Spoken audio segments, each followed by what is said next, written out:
नमस्कार साथियों, आप सभी का हमारे ऑनलाइन यूट्यूब चैनल पर हार्दिक स्वागत है। प्रिय विद्यार्थियों, आज हम बात करेंगे बीए सेकेंड ईयर की अपने हिंदी साहित्य के पेपर की। आज ये अपनी अंतिम क्लास है, जिसके अंतर्गत हम इकाई 18 और 19 ये दो इकाई जो अपनी अंतिम बाकी रह गई थी, और अपनी अंतिम क्लास है 10वीं 100% परीक्षा में आने वाले सवाल। विद्यार्थियों, बहुत ही शानदार तरीके से हमने पूरी सिलेबस यानी आपके हिंदी साहित्य के पूरे पाठों की बात की है, सभी इकाइयों की बात की है। कुल 9 क्लास हमने पहले की थी, आज 10वीं और अंतिम क्लास है अपनी। यदि आपने नहीं देखी तो हमारे यूट्यूब चैनल पर जाकर आप बाकी क्लास जरूर देखेगा। पक्का 100% जो भी परीक्षा में सवाल आएंगे हमारी इन्हीं 10 क्लासों में से मिला के ही आएंगे। 10 क्लास कुल लगी गई हैं, तो आप जरूर देखिएगा, पक्का आपको फायदा होगा। अंतिम क्लास है इकाई 18 और इकाई 19 के इंपॉर्टेंट क्वेश्चन और परीक्षा में बार बार पूछे जाने वाले सवालों की बात करेंगे, बिल्कुल फ्री। यदि आप हमारे YouTube चैनल पर नए हैं तो चैनल को सब्सक्राइब करें, ताकि आपको इसी प्रकार की इंपॉर्टेंट क्लास, चाहे वो हिंदी साहित्य की हो, चाहे वो अपने इतिहास की हो, पॉलिटिकल की हो, ज्योग्राफी की हो, सारे विषयों की क्लास हमारे यूट्यूब चैनल पर बिल्कुल फ्री आपको मिलती रहे। तो शुरू करते हैं अपनी आज की क्लास और देखते हैं हिंदी गद्य भाग 02 HD 03 का अपने 18वें और 19वें पार्ट के इंपॉर्टेंट क्वेश्चन। देखिए विद्यार्थियों, ये अपनी अंतिम क्लास है, ठीक है। ये अपनी अंतिम क्लास, इससे पहले 9 क्लास हमने की हैं, तो आप जरूर देखिएगा, पक्का आपको फायदा होगा। तो इकाई 18वां, नाम है संस्मरण घिसा। महादेवी वर्मा की ये रचना है। HD 03 की तरह आपको विद्यार्थियों HD 04 के भी सारी इकाइयाँ, जितनी भी पाठ के अंदर आपकी बुक्स में जितनी भी इकाई हैं, वो सारे विषयों के जो मॉडल पेपर है सभी इकाइयों के वो आपको उपलब्ध करवाए जाएंगे। इंपॉर्टेंट क्वेश्चन और बार बार परीक्षा में पूछे गए सवाल उपलब्ध करवाए जाएंगे। इसलिए चैनल को सब्सक्राइब करें और बेल आइकन को दबाएं, ताकि कोई भी वीडियो आने से पहले सबसे पहले आपको पता चले। पहला सवाल देखिए, घिसा ने जलेबी का बंटवारा कैसे किया? दिसंबर 2018 में पूछा गया सवाल। उत्तर, लेखिका द्वारा जलेबियां बांटने पर सबके हिस्से 5-5 आई। घिसा ने 2 जलेबियां छप्पर से अपनी माँ के लिए रखी, एक जलेबी अपने पीले को दी और 2 स्वयं खाई। नेक्स्ट दूसरा सवाल देखिए। दूसरा, घिसा के नामकरण के पीछे क्या तर्क था? ये जून 2016 में और VMO के प्रश्न बैंक का सवाल विद्यार्थियों, अथवा कारण है। देखना, घिसा के स्मरण में बालक का घिसा नाम पढ़ने का क्या कारण है? ये पीछे कारण यहाँ आएगा, क्या कारण है, ठीक है। ये दिसंबर 2014 में पूछा गया सवाल है। ओके। उत्तर, घिसा संस्मरण में घिसा का नाम घिसा इसलिए पड़ा क्योंकि घिसा के पिता का पहले ही निधन हो चुका था। घिसा की माँ उसे अपने साथ काम पे ले जाती थी, क्योंकि घर में उसकी देखभाल करने के लिए कोई नहीं था। घिसा जमीन में पेट के बल घिसटता रहता और धूल में खेलता रहता था, इसी कारण इसका नाम घिसा पड़ा, ठीक है। तो आप समझ चुके होंगे उसका नाम घिसा क्यों पड़ा, क्योंकि उसका पिताजी का निधन पहले हो चुका था, और उसकी माता थी वो उसके साथ उसको काम पर लेके जाती थी, और वो मिट्टी में खेलता था और इधर उधर घिसटता था, इसलिए उसका नाम घिसा पड़ा। नेक्स्ट, प्रिय विद्यार्थियों, आपको इस वीडियो की PDF हमारे टेलीग्राम ग्रुप पर मिल जाएगी, लिंक नीचे दिया गया है। तो आप अभी हमारे टेलीग्राम ग्रुप को ज्वाइन जरूर करें, वीडियो को लाइक करें, शेयर करें और हमारे चैनल को सब्सक्राइब जरूर करें। तीसरा सवाल, महादेवी वर्मा के किन्हीं 2 संस्मरणों के नाम लिखिए। जून 2016 और 2019 इंपॉर्टेंट सवाल ये।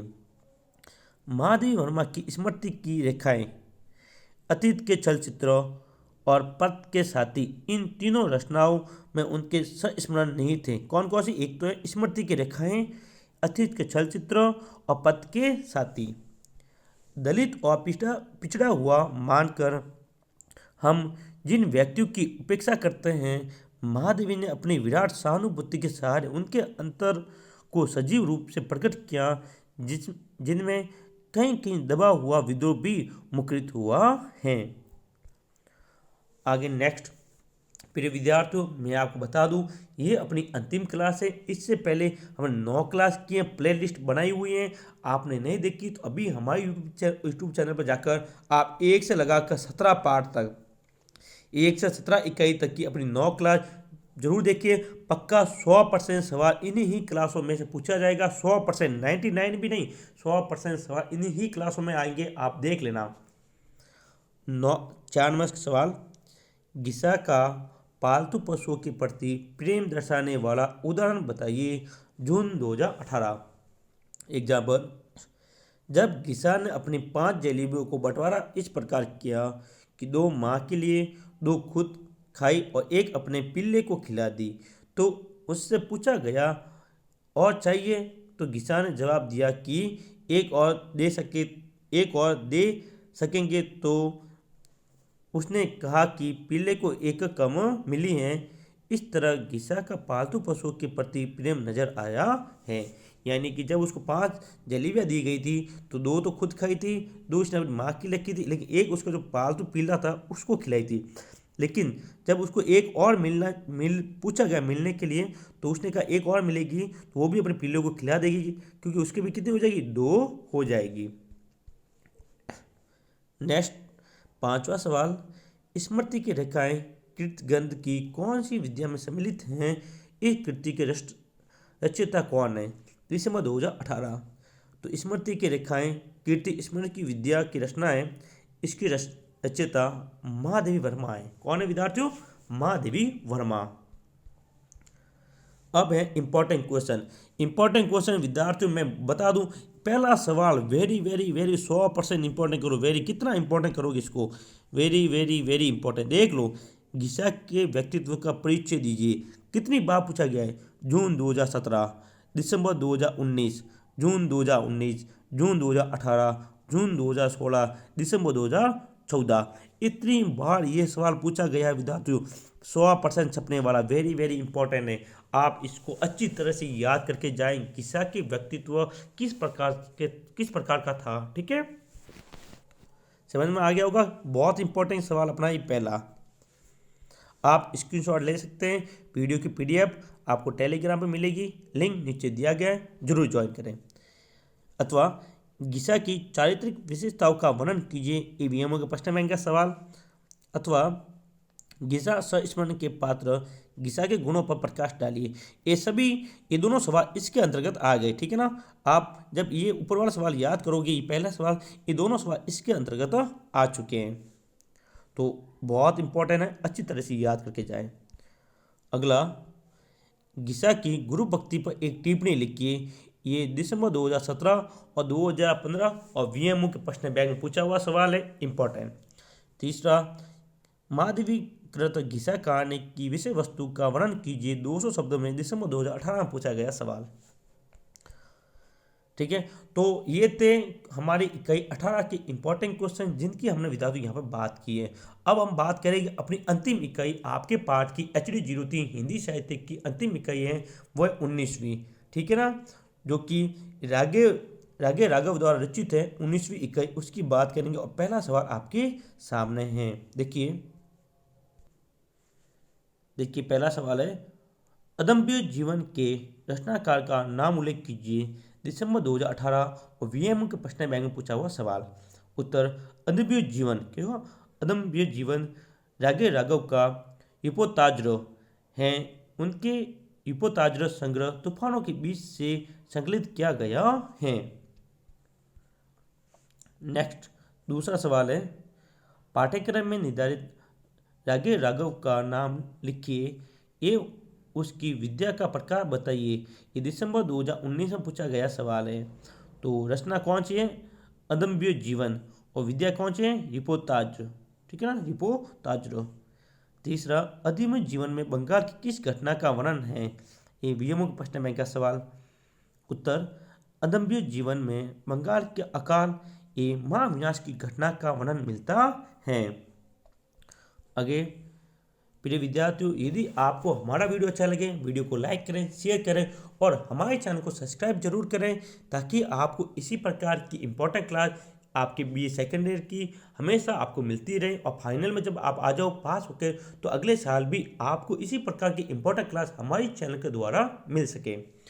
अब इंपॉर्टेंट क्वेश्चन, ठीक है ना। तो पहला है, अदम्य जीवन नामक युवताज का विवरण अपने शब्दों में प्रस्तुत कीजिए। ये जून 2019 में पूछा गया था, और इस हिसाब से बहुत इंपॉर्टेंट है। यदि 19वें पार्ट में सवाल आएगा तो इस सवाल के आने की बहुत ज़्यादा संभावना है। दूसरा, अदम्य जीवन नामक युवताज के आश्रय पर विस्तार से प्रकाश डालिए। ये 500 शब्द में दिसंबर 2017 को पूछा गया था। ठीक है प्रिय विद्यार्थियों, ये अपनी अंतिम क्लास है, याद रखिए अंतिम क्लास है, अंतिम क्लास 10वीं है। इससे पहले 9 क्लास हो चुकी है, नहीं देखी तो जरूर देखेगा, पक्का 100%। परसों एग्जाम में सवाल हमारी क्लास से पूछे जाने वाले हैं। अगला, 100% व्याख्या कीजिए। जून 2016 में आया हुआ है, 100% व्याख्या आपको करनी है इसकी। देखिए ये पूरा पद्यांश यहाँ पर दिया हुआ है, ठीक है, और इसकी व्याख्या आपको करनी, अच्छी तरह से आप इसको पढ़ें और फिर इसकी व्याख्या आराम से करें। ठीक है, तो चले हम अगली सवाल की तरफ। तो देखते हैं अगला सवाल।